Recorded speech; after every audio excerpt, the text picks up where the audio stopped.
Heidi's Village is teaming up with Shelter Dog Coffee to support animal welfare in Arizona. We have Rick and Annette joining us in studio, and we can't forget who this is. I can't forget to introduce you. Jedi.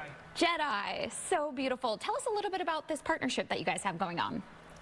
Yes, well, we're a Shelter Dog Coffee. We're a local coffee roastery here in Phoenix, and we raise funds with our coffee throughout the markets we do over the valley, and all of our online sales. We share 10% of the sales price of the coffee with Heidi's Village to fund the incredible work that they're doing for our animal welfare community. And tell us a little bit about that work of Heidi's Village. Yes, first of all, we're so grateful for the partnership here. We are a local hub for all the valley rescues. And last year we served more than 70 rescues, and we provide boarding for them, medical care, behavior.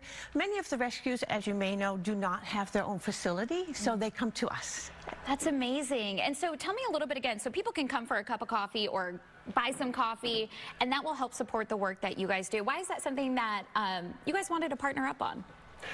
Well, it really came from a passion. We had a shelter dog for 12 years, Ziggy, and she really impacted our lives. That in conjunction with our passion for coffee and finding Heidi's Village about a year ago, we really felt like sharing our profits with them was contributing to the greatest good for the greatest number for all that they do in the community. We were really touched when we came to their open house last year. Yeah, as an owner of a shelter dog, I love this. And I'm just curious, you know, we're coming up on summer here. Is that your busy season, or tell us a little bit about that. So. Yes, absolutely. Now, first of all, you know, we want you to get in touch with the shelters and not with us. You can call us and we can give you a reference, but you can, you know, we don't intake dogs directly. But indeed, during the summer, the shelters do tend to get very full, and the rescues don't have enough fosters to place the dogs. So definitely that is a concern. And then the heat, of course. It's very hard for the dogs to be outside, so we need to have them inside in our kennels where everything is air conditioned, and they have misters, and they're in great, very, very well cared for.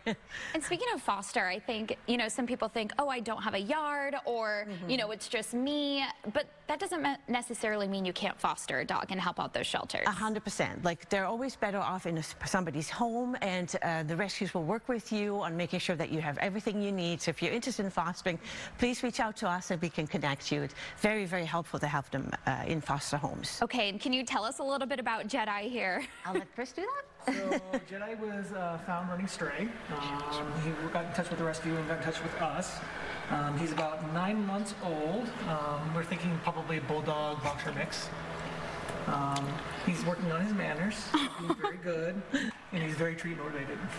He has the funniest little underbite. He does. Bulldog in him. Is he adoptable right now? He is adoptable. Okay. He's a boxer love rescue. Okay, and what would be a good candidate for an owner or a home for him? For him, he is very social with the dog, so having another dog around him for him to play with and get that energy out would be ideal. He'd probably do best with kids probably a little bit older, probably 8 or 9 and up, just so they can understand his energy. Yeah, I know he was so excited to be here this morning. It's so sweet. He's so well behaved now. Well, thank you guys so much for joining us this morning. Really fast, one more time, where people can get this coffee and help Heidi's Village. On Instagram each week we post where we're going to be as far as the markets go, and shelterdogcoffee.com. Follow us on Instagram and we'll find you. All right, thank you so much for joining us early on a Sunday morning. We appreciate it. We'll have another check of your top headlines right after this break.